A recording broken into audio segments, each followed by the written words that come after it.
Hello বন্ধুরা, আজকে আবার একটা নতুন ভিডিও নিয়ে চলে এলাম। শুভ সন্ধ্যা। আজকে এসআই বা সিম্পল ইন্টারেস্ট বা সরল সুদ থেকে ফুড এসআই 2014-এ যে কোয়েশ্চেনগুলো এসেছিল মূলত সেগুলো নিয়েই আজকের ডিসকাশনটা হবে। তো সময় নষ্ট না করে আমি ফার্স্ট কোয়েশ্চেনে চলে আসছি। মূল এবং বার্ষিক রাশির অনুপাত 16:17। বার্ষিক সুদের হার কত? ঠিক আছে, দেখো আমি কিছু বেসিক জিনিসে আসছি। আমরা সবাই মিলে এই ফর্মুলাটা সবাই আশা করি জানি। Simple interest equal to simple interest বা সরল সুদ সমান P into R into T by 100। আমি কিন্তু বেসিক বলতে একবার এখানেই এলাম, তার কারণ এইটা কিভাবে আসছে এটা যদি তুমি দেখাতে বলো, আমি পরে এগুলো লং ভিডিও বানাবো, যখন আমি ডিটেলে সরল সুদ নিয়ে পড়াবো তখন কিন্তু আমি এগুলো ব্যাখ্যা করব। আমি মানে এটা এলো কিভাবে সেটা আমি ব্যাখ্যা করব। তো পি মানে কি? প্রিন্সিপাল। আর ইকুয়াল টু কি? রেট অফ ইন্টারেস্ট বা সুদের হার। প্রিন্সিপাল মানে কি? মূল, ঠিক আছে, যে মূল অঙ্কটা, মূলধন। আর টি মানে টাইম, আর 100। এটাই হচ্ছে টোটাল জিনিসটা। প্রিন্সিপাল বা মূল, রেট অফ ইন্টারেস্ট মানে সুদের হার, আর এটা হচ্ছে সময়। তাহলে আমি পুরোটা ক্লিয়ার হয়ে গেলাম। এইটা হচ্ছে আমাদের ফর্মুলা বলতে পারো। তো এখানে কি হয়েছে, আমি যদি এখানে ধরি, এখানে 16 আর 17 মানে অ্যামাউন্ট যেটা হয়েছে, যেটা এক বছর বাদে সুদ এবং আসল মিলে যেটা হয়েছে সেটাই হচ্ছে বার্ষিক রাশি। সুদ আর আসল মিলিয়ে সেটা কত হয়েছে? 17। তাহলে শুরু ছিল কত? 16, সেটা হলো কত? 17। তাহলে বাড়লো কত? 1। ঠিক আছে, তাহলে আমি রেট অফ ইন্টারেস্ট তো পেয়ে যাব। তাহলে S I equal to P into R into T divided by 100।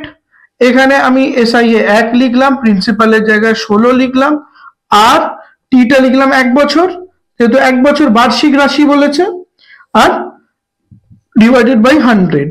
তাহলে উপর আর ইকুয়াল টু কি হলো? 100 ডিভাইডেড বাই 16, মানে 6.14%। Option B is the right answer. তবে দুটো কথা আমি বলে দিই, যে যখন এটা তো আমি পুরো মানে এই ফর্মুলাটা ফেলে বললাম, এর থেকেও কিছুটা অংশ আমরা মুখে মুখে করে নেব। আমার সঙ্গে সঙ্গে বলো তো, এখানে এখন অঙ্কটা তো পুরো বেসিক থেকে বুঝে গেছো, আর যদি বুঝতেও না পারো তাহলে ভিডিওটা আরেকবার রিওয়াইন্ড করে নেবে, আগে থেকে আরেকবার দেখে নাও যদি বুঝতে না পারো। তাহলে পরিষ্কার 16 আছে, 16 আর সুদটা হচ্ছে 1, তাহলে 1 equal to 16 into R into into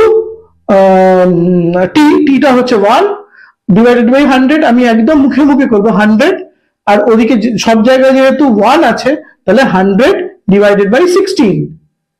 100 divided by 16, তাহলে 100 ডিভাইডেড বাই 16 আমি ডিরেক্টলি চলে এলাম করে, আমি শুধু এইটুকু লিখলাম, লিখে এটা কাটাকুটি করে এলো 6.14%। তাহলে পরিষ্কার আমি এই জায়গা থেকে কিন্তু আনসারটা কিন্তু বার করতে পারছি। এবার আমি শুধু এইখানে 16:17 এর জায়গায় আমি করে দিলাম 15:19। আমি এটা করে দিলাম। আমি এইটা করে অবশ্যই এর উত্তরটা কমেন্ট বক্সে জানাও, ঠিক আছে? তাহলে আমাদের ফার্স্ট কোয়েশ্চেন শেষ হয়ে গেল। এরপর আমি পরবর্তী কোয়েশ্চেনে আসছি।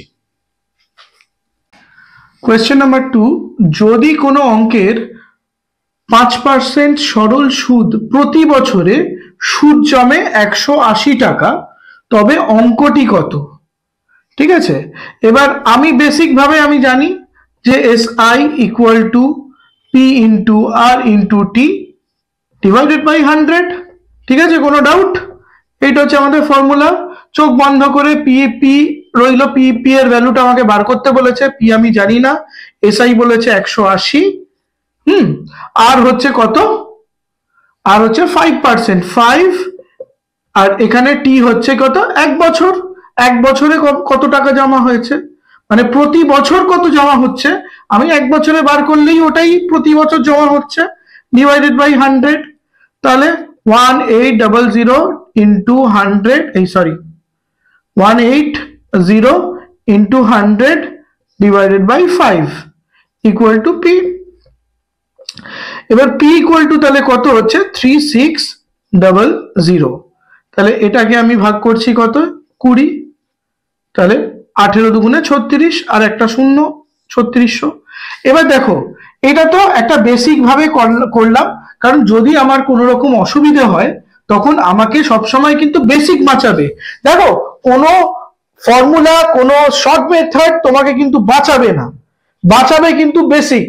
বেসিককে বাইরে রেখে ওই সব ফর্মুলা, এই গুণের পদ্ধতি, এই পদ্ধতি, এসবে কিন্তু যেও না। আমি কিন্তু একটা জিনিস পরিষ্কার ভাবে বলে দিচ্ছি যে বেসিকটা সবসময় মাথায় রাখবে। এবার দেখো, আমি এই অঙ্কটা অপশন টেস্ট করব।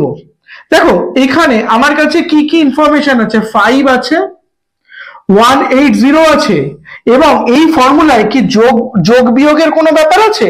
যোগ বিয়োগের কিন্তু কোনো ব্যাপার নেই, এখানে যা আছে গুণ ভাগ। তাহলে গুণ ভাগ যখন আছে, এখানে 180 আছে, মাথায় রাখো 180 মানে 9 এর গুণিতক, খুব পরিষ্কার ভাবে বলছি 9 এর গুণিতক। তাহলে এইখানে আমি অপশন টেস্টে আগে খুঁজবো কোন কোন অঙ্কটা আছে যেটা 9 এর গুণিতক। 4000 9 এর গুণিতক 9, 3500 9 এর গুণিতক 9, 3000 9 এর গুণিতক 9। আচ্ছা, 9 এর গুণিতক কিভাবে দেখতে হয় আশা করি জানো, তবু বলছি, যে মানে কোন সংখ্যার তাদের অঙ্কগুলো যোগফল যদি 9 দ্বারা বিভাজ্য হয়, তাহলে পুরো সংখ্যাটা কিন্তু 9 দ্বারা বিভাজ্য। এগুলো যদি তোমরা বলো, তাহলে এগুলো নিয়ে আমি কিন্তু পরে ডিটেইলড ভিডিও বানাবো। এখন কিন্তু তাহলে আমি অঙ্কে চলে আসছি, একদম অপশন টেস্ট, আমি অঙ্ক করলামই না।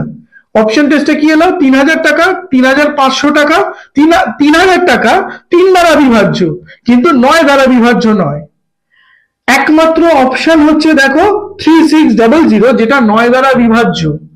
তো যেহেতু কোনো যোগ বিয়োগের ব্যাপার নেই, ডিরেক্ট আমার কাছে এখানে আছে গুণ আর ভাগ, তাহলে পরিষ্কার ভাবে যে উত্তরটা হবে সেটা অবশ্যই 9 এর গুণিতক হতে হবে। এখানে কোনো সংখ্যা 9 এর গুণিতক নয় এক্সেপ্ট 3600। তাহলে option C is the right answer. আমি বেসিক দিয়েও দেখালাম, অপশন টেস্ট করেও দেখালাম। এইভাবে কিন্তু তোমরা অঙ্কটা রিলেট করার চেষ্টা করো, আর অবশ্যই কমেন্ট করে জানাবে যে অঙ্কগুলো কেমন হচ্ছে। তো এই চ্যাপ্টারটা আমি পরের অঙ্ক, মানে এই পোর্শনে আমি পরের কোয়েশ্চেনে এবার আমি চলে আসছি। কোয়েশ্চেন নাম্বার 3, যদি y বছরে x% সরল সুদে z টাকা পাওয়া যায়, তবে আসলের পরিমাণ কত? কিছুই নয়, এখানে yx z দিয়েছে, আমাদের অত গুলোনোর কিছু নেই। হ্যাঁ, সুদ মানে ওই একই, SI equal to P into R into T divided by 100, এটাই আমাদের ফর্মুলা। তো আমাকে কি বার করতে বলেছে, যে আসলের পরিমাণ বা মূল যে অঙ্ক তার পরিমাণটা বার করতে বলেছে। তাহলে P এর ভ্যালু বার করব। তাহলে P ইকুয়াল টু কি, SI into 100 divided by rate of interest into time. তাহলে এটা পরিষ্কার, আমি এই জায়গাটা পেয়ে গেলাম। এবার পরিষ্কার আমি এর ভ্যালুগুলো পুট করব। SI কত বলেছে, z ইন্টু 100, আর কি বলেছে x%, তাহলে আর এর জায়গায় x বসিয়ে দিলাম, আর y এর জায়গায় যদি y বছর হয় তাহলে t টা হচ্ছে t এর জায়গায় y। ক্লিয়ার? তাহলে 100z ডিভাইডেড বাই xy। দেখো কোনটা অপশনে আছে, দেখো অপশনগুলো এমন ভাবে দিয়েছে যাতে কনফিউজ হয়ে যেতে পারি, মানে হয়। তো এইটা হচ্ছে দেখো অপশন ডি এ দিয়েছে, তাহলে শেষ অপশনে কিন্তু এটা দিয়েছে। আচ্ছা, আমি কিন্তু আগের কোয়েশ্চেনে একটা জিনিস বলতে ভুলে গেছি, সেটা হচ্ছে যখন তোমরা অপশন টেস্ট করবে তখন কিন্তু ABCD দিয়ে যাবে না, সেটা কিন্তু শেষ থেকে শুরু করবে। কারণ অপশন টেস্টের প্রবলেমগুলো সব সময় কিন্তু মানে আমাদের অ্যাকচুয়ালি সময় নষ্ট করার জন্যই দেয় পেপারগুলো। দেখো প্রত্যেকটা পেপার একটা মানে কমিশন যখন বানাচ্ছে সে কিন্তু তোমার বিভিন্ন রকম ভাবে, যাতে তুমি কম আনসার করো, যাতে তুমি ঠিক মতো আনসার করতে না পারো, সেই রকম ভাবেই কিন্তু পেপারটা সেট করে। কিছু সহজ অঙ্ক দেবে, কিছু সময় নষ্ট করা অঙ্ক দেবে, কিছু অপশন টেস্ট, মানে দেখবে যে ওই অঙ্কগুলো তুমি যদি করতে যাও তাহলে কিন্তু অনেকটা সময় নষ্ট হয়ে যাবে। সেই জন্য তোমাকে কিন্তু অপশন টেস্ট করেই অঙ্কটা করতে হবে। এবার অপশন টেস্ট সব সময় কিন্তু শেষ থেকে শুরু করবে, কারণ অপশন টেস্টের ক্ষেত্রে ওরাও জানে যে এই অঙ্কটা অপশন টেস্ট ছাড়া কেউ করবে না, তো ওই জন্য অপশনগুলো সবসময় ডি সি এর মধ্যেই রাখে। তার মানে যে প্রথম দিকে রাখে না তা নয়, বাট সিডি এর মধ্যে রাখে। আমি প্রথমে যদি পেয়ে যাই আমি গেনার হয়ে গেলাম, এইটুকু তো ক্যালকুলেটেড রিস্ক আমাদের নিতেই হবে। তাহলে আমার যদি কিছুটা 5 সেকেন্ড 10 সেকেন্ড যদি আমার বাঁচে তাহলে আমি পরের অঙ্কে কিন্তু এটা দিতে পারবো। ঠিক আছে, তাহলে এই যে এসআই এর যে প্রবলেম আমি করালাম, এটা কিন্তু ভিডিও যেহেতু লেন্থ বেশি হয়ে যাচ্ছে, তোমরা খুব বোর ফিল করবে, তাহলে আমি এর একটা পার্ট 2 ভিডিও বার করছি, সেইখানে কিন্তু বাকি অঙ্কগুলো আমি সলভ করে দেবো। কারণ এই পোর্শনটা কিন্তু বেশ বড় একটা পোর্শন, এখান থেকে কিন্তু অনেক অঙ্ক আসে, প্রত্যেকটা পরীক্ষাতেই আসে। এটা কিন্তু খুব ভালোভাবে দেখো, এবং যেহেতু এই একটা ফর্মুলাতেই আমার প্রবলেম এসে যায়, তাহলে কিন্তু আমরা সেই জায়গাটা সলভ করতে পারবো। তাহলে আজকে শুভরাত্রি। তোমরা কিন্তু কোনো কি কি বুঝলে না বুঝলে সেটা অবশ্যই কমেন্ট করে জানাবে। ঠিক আছে, টাটা।